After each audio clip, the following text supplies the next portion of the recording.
Hello అండి. ఎలా ఉన్నారు? మళ్ళీ మీ ముందుకొచ్చేసాను మరొక వేమన శతకంతోటి.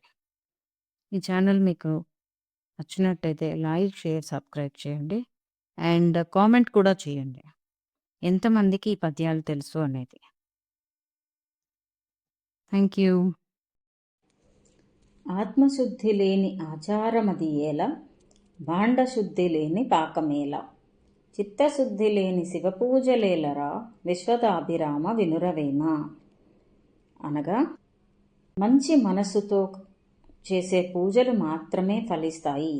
మనము ఎన్ని పూజలు చేసినా కానీ మన మనసంతా వీళ్ళు బాగుపడకూడదు, వాళ్ళు బాగుపడకూడదు, వాళ్ళ గురించి వీళ్ళ గురించి ఇలా చెడు ఆలోచనలు ఉన్నంత వరకు మనము ఎన్ని రకాల పూజలు చేసినా కూడా మనకి ఫలితం అనేది దక్కదు.